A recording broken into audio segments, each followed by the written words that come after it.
proceed with your presentation.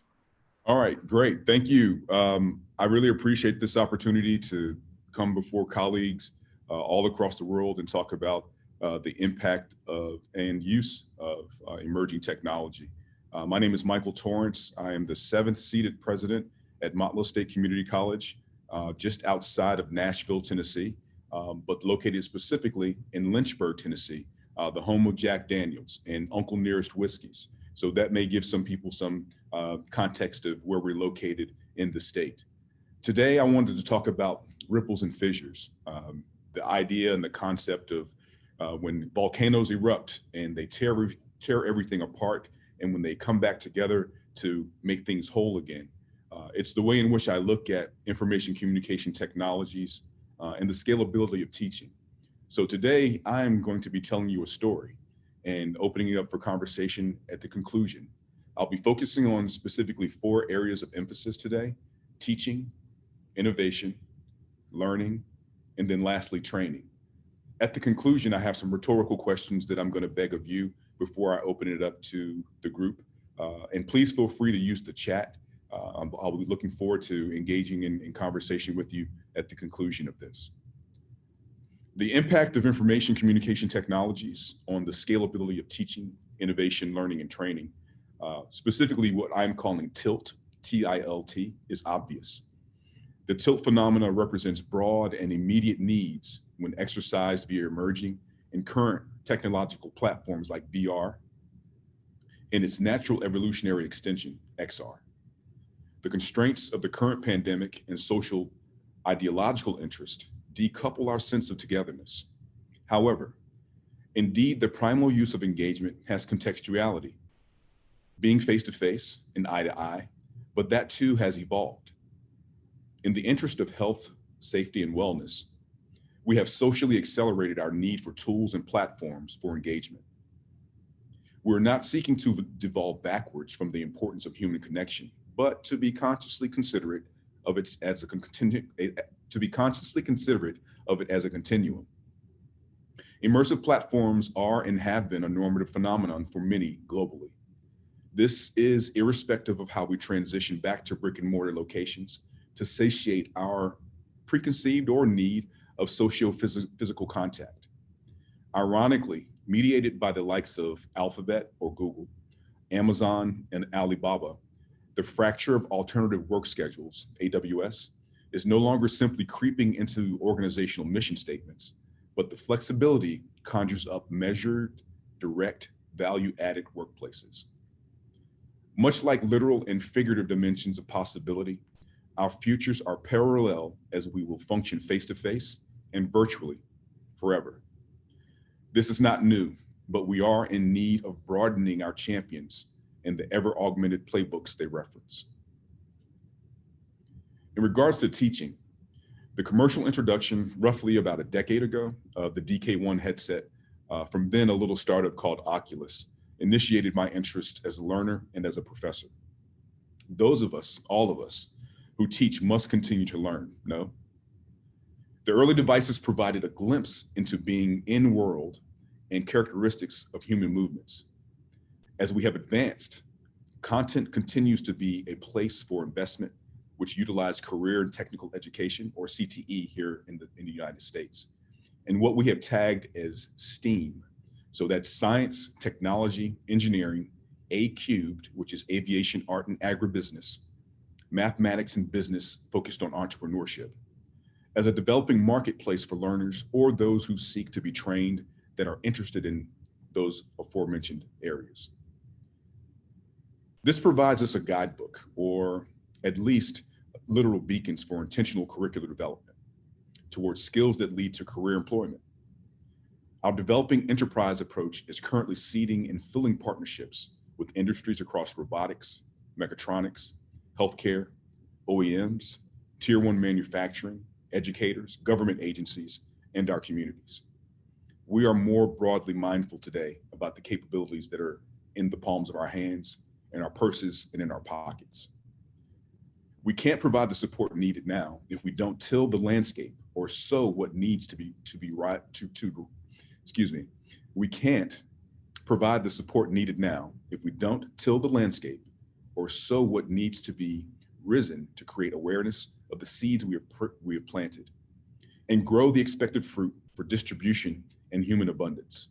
That last point is really important to me, as the idea of why are we expanding the use and the capabilities of these emergent platforms? It is for the improvement of the human condition. We can posit or debate the platitudes of roughing out the existential use of the realities in the metaverse, but shall we await broader onboarding? I think not. No, we cannot, we should not, we ought not. Let's further push and promote for the vertical integration of emerging technologies for the purposes of improving the human condition. That is our charge. The aforementioned is not an ask, but an imperative for modernity, for our operating systems of technology. In regards to innovation, currently at Motlow State Community College and within the Tennessee Board of Regents, XR labs with cyber defense capability connected to automation, robotics, mechatronics, allude to the development of robotronics. The broadening categorization of blockchain paradigms create linear continuums. And it's important to point out that continuums need not only be circular, they need to be linear as well. From the existing models we have in place to the need-based and no longer place-bound archetypes, workers, students, ongoing learning versus lifelong learning, fighting generational poverty, promoting equity by leveraging the aforementioned emergent mediums. Is this innovation or a focus on our organic self-imposed crisis of holding on to much of the past's success or relevancy? Important question to ponder. We're currently utilizing XR Labs as not just a showcase or a place for show and tell, but a place for exploration with community partners from pre-K to gray, and that's that focus on ongoing learning. There lies no line of demarcation for us. We're interested in what you and others are interested in pursuing because this improves the human condition. Innovation was once many of the thinginess of the past, but now it's in our capable hands to issue strong stances and create content for enhancement. Communication without commitment is counterintuitive. Commitment without currency is counterfeit. And I'll repeat those. Communication without commitment is counterintuitive, and commitment without currency is counterfeit. We must hold ourselves and others who sometimes hold the purse strings to accessing funds and resources to support our initiatives accountable, responsible for the duties to help us move our institutions and our communities forward. Learning.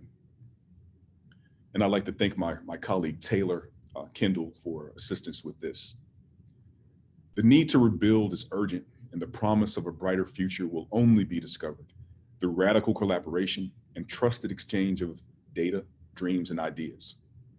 Much like the Wu-Tang Clan, for those of you who are hip-hop aficionados, has done for music, William Shatner is doing for collectibles, IBM is doing for food traceability and supply chains, Region Network is doing for agriculture, De Beers is doing for diamonds, and Brave is doing for the browser. There will be emergent networks to help to prove the viability of blockchains and distributed systems within education and employment. Not if, but when.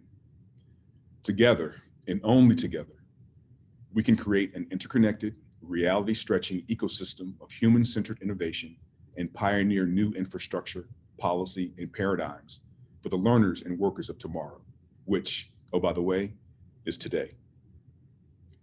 Leaders are called to reimagine learning environments, particularly within the online space. But what about the metaverse and the omniverse? These are constructed in ways to promote access, but we must again remember that access is not equity. We attempt to establish student autonomy over learning spaces and break down the silos and walls that separate active and applied learning from students in the quote unquote real world. Mixed reality mediums, XR, VR, etc., particularly the relationships between learners in virtual worlds. This highlights the best of the constructivist learning environment where students can be situated in immersive spaces of their own design and their own comfort. Socio-context is an important component of this. This hybridization of reality within teaching, innovation, learning, and training, or TILT, is powerful, and it's interdisciplinary, with more and more examples of mixture of career and technical education, STEM or STEAM, apprenticeship options, workforce and on-the-job learning, and the liberal arts education commingling in today's learning spaces. Educators have the propensity to carve out paths for students as surveyors of a newer landscape, building experiences that are wholly inclusive of various realities. Students carry their unique identities into these mixed realities, opening a space for discussion of equity, social justice, and othering and belongingness. Mixed reality or extended reality beyond the technology itself requires learners to negotiate their relationship with the world around them, a critical competency necessary for success beyond the classroom.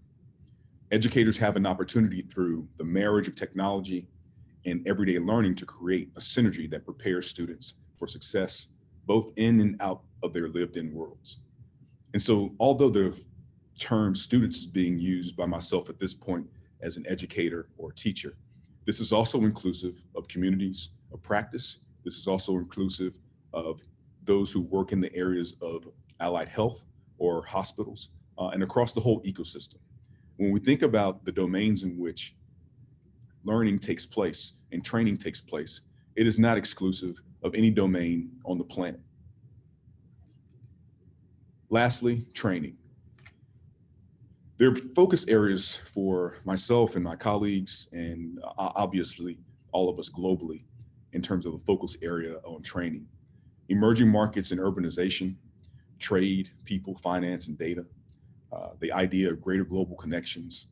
We seek to accelerate technological advancement, not simply for the purposes of change, but for the purposes of evolution. We are responding to challenges of an aging world, all the while trying to meet the needs of those who are coming behind us or working shoulder to shoulder with us. We are creating quadruple threat graduates who leave their respective training and or secondary school systems. And specifically for us, our institution is focused on dual enrollment, preparing people earlier and earlier and earlier for apprentice programs and long-term capstone projects that should be in the receipt of learning while earning, industry recognized credentialing, along with their degrees and other certificates that allow them to be gainfully employed. And we do this in a way that we hope will take half of the time that it has usually taken. The half shelf or the half-life of technology is not only impacting how goods and services and technology, both hard and softscapes, are being created, but it's also creating an expectation from employers, institutions, community members, students, those who are being trained to complete in a more accelerated fashion, but not in the face of quality, rigor, and KPIs or key performance indicators that allow us all to know that what we've taught, what we've shared, what's been moved forward is actually indeed a quality construct that can be utilized in an applied fashion once people leave our training facilities and our educational institutions. Currently, we don't have to have an either or approach to creating sustainable and more joyful workforce of skilled Tennesseans and global membership of the skilled workforce. Credentialing via certificates or credentialing via degree graduates, I think that the conversation via technical institutions, community colleges, four-year institutions, and those who are creating their own pipelines, such as those aforementioned like Google, Facebook, et cetera, there need not be a mutual exclusivity to what someone can gain, can earn, that makes them a viable candidate to be responsive socially as an economic contributor in their communities for supporting tax bases that help train and teach our young. We should be open to all, and that all would be inclusive of not having a downward look on any organization or institution that provides training through the utilization of XR or more older components of teaching, innovation, learning, and training. As I was writing this and thinking through other components and having conversations with my colleagues all over the place, we were focused on how the automating of inequality seems to be pervasive. As we move forward, we constantly, and not on purpose, but constantly are leaving some behind. So how can we be responsive to the needs via training and education and learning for those who don't have access? And I'll say it again, access is not equity, but creating spaces through infrastructure.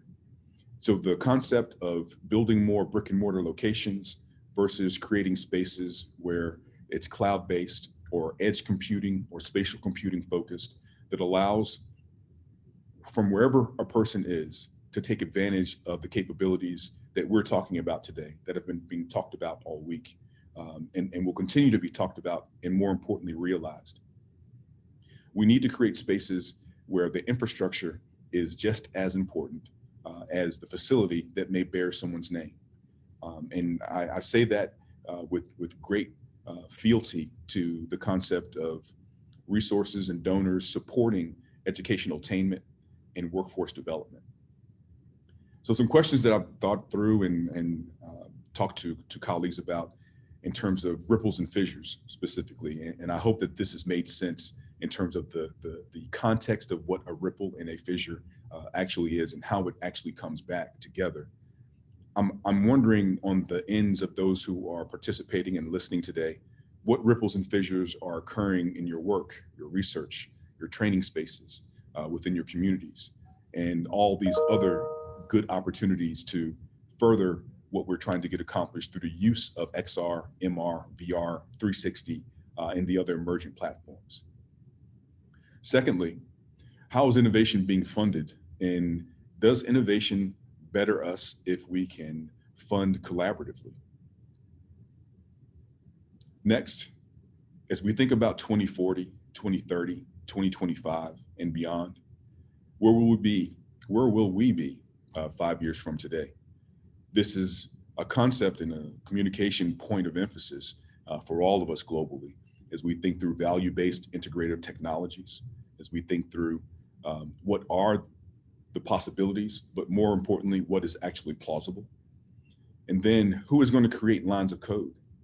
When we think about equity and inclusion and those who have had access to develop content, is that content inclusive in its development? And is that content being created with all in mind? And it's not just about ethnicity.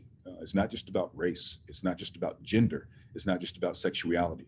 It is also about ability. Are we creating content that is universally able to be designed and useful?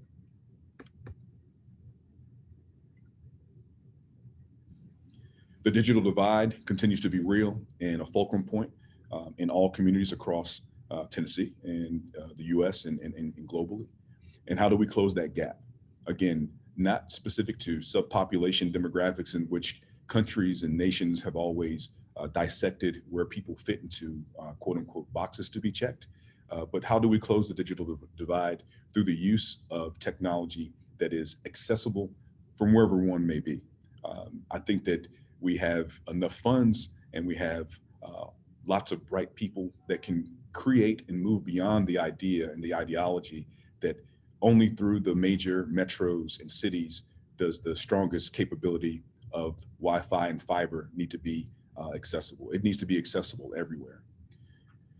And although the constructs of the prison industrial complex in the US, the military industrial complex globally, we also need to think about human systems and their interactions with the tools of the trade.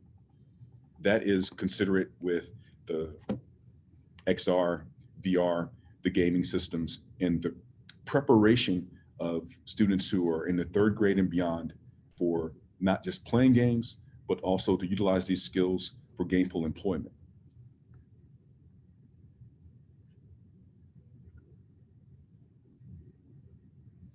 As the rapidly changing emerging technologies have reshaped our normative ecosystems in business, industry, and education, have come to know as norms. So today, I'm sure that everyone understands the alignment with Fortnite seems to retain the imaginations of the creative gamer who here in America, and I have a 12-year-old who focuses on Fortnite every day, but we will need the next cyber defense analyst.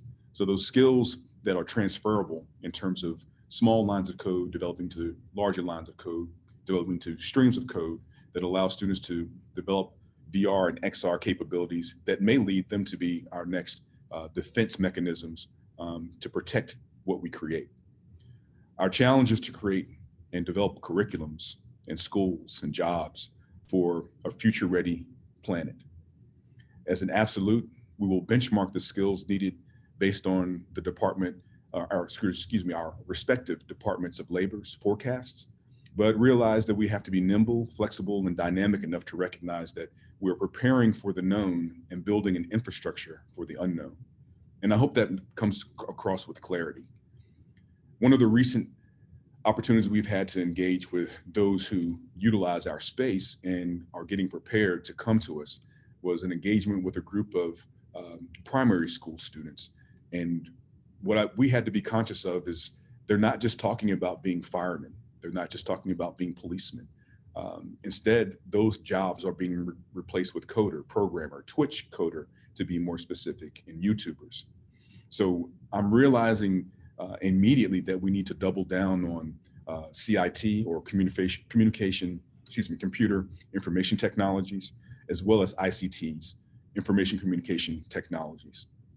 Further expanding our STEM models to develop what is equitable and necessary is the correct preparation for the training needed for employees today, students of today, and the campuses that we work and thrive on. We need to prepare today for the student of tomorrow more so than ever, and we need to prepare for the business and industry needs of today more so than ever. Robotics and drones, XR, VR, AR, BI, and AI will help us overcome the labor shortages and prepare a future-ready planet.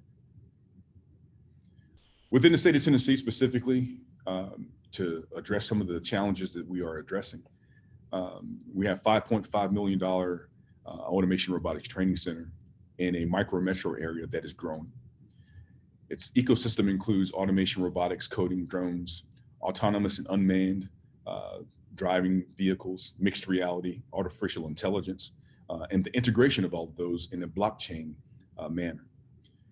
However, beginning with our infrastructure and one that furthers the existing local partnerships, we have to be mindful of where our partners are going and how are we going to be best prepared to support them. And in some instances, we are ahead of our partners, and in others, we are behind them. But we're working closely to try to align and parallel what needs to take place. There was a recent Forbes article, and time is relative. So when I say recent, that's up to the listener, where Phil T, the CEO of MoveSoft, infers that we're witnessing the next evolution. And we've been witnessing this for quite some time, with the rise of automation, the use of XR and VR, through artificial intelligence for IT operations, or AI ops. Automation's place in everyday operations within business and industry is scaled to distribution via FedEx, for example, workplace task completion via Amazon, and the potential of cobots. The idea of when you walk into some of your favorite fast food restaurants, you may run across robots actually cooking your fries or making your burger or mixing your shake. So McDonald's and Taco Bell are examples of this. This has occurred within the last several years, and it's going to be moving beyond this pilot phase. It's not that cobots, robots, or the automation can and or should, again, take the place of human connection. That is going to be our life's blood. However, reliable sources like Gartner have predicted that by this year, approximately 50% of the enterprises will actively use AI ops technologies. Now, we all know why it's been accelerated due to the pandemic, but this was coming, and it has happened more rapidly because of this crisis. With more than 10% projected increases of integration with IT and other integral operation systems, the efficiency and cost savings look positive. And this forecasts what we in Tennessee expect to do for the skills development of Tennesseans. We need to intentionally prepare and develop the workforce of today who are capable of handling and preparing current existing needs, also while developing pathways that are clear, direct, and opportune for gainful employment. This should support the emerging critical problem-solving skills needed for a faster-paced, dynamic, and on-time applied learning network and environment of tomorrow. And although I say tomorrow, I'm sure that we all recognize that today is the tomorrow. We can do this by continuing to move ourselves beyond trends and closely aligning our curriculum and our workforce needs with the aforementioned areas of STEAM, TILT, and other acronyms that I'm sure my colleagues who are listening have come up with. The industries of XR are going to utilize and commingle with all platforms for the uses of training, and specifically in the healthcare field, to help our surgeons be better, to help our architects and creatives be better. We have an example where, following the success of our mechatronics program that's grown from roughly 30 to 300 students since its inception 10 years ago, we're again looking to the future as we prepare for workforce needs. We have our sights on leading this wave of the future, which is today. We're seeking to further the resources and secure a future-ready planet and a future-ready Tennessee through cohorts who will be trained and prepared on the Internet of Things, the Internet of Everything, industries that come in association with the Internet of Agriculture, the Internet of Manufacturing, the Internet of Banking, and obviously artificial intelligence. We see the vertical integration of mixed reality into these platforms for the purposes of workforce training, efficiency modeling, decreasing injury-related costs, and increasing industry return on investment. Now, I know that I'm talking to all kinds of professionals during this presentation, but it's important to make sure that we are all aware of the opportunities that are presenting themselves not only to us, but those that we teach, those that we innovate with, those that we train, and those that we educate. As we move to the closure of my comments, we have some examples as it relates to costs and drones and structures, but the investment in this emerging technology and these emerging scapes, specifically XR, specifically robotics and automation and drones, the volume has increased over 500% since 2014, and it's obviously not going to slow down. We have created our own testing locations here in Tennessee.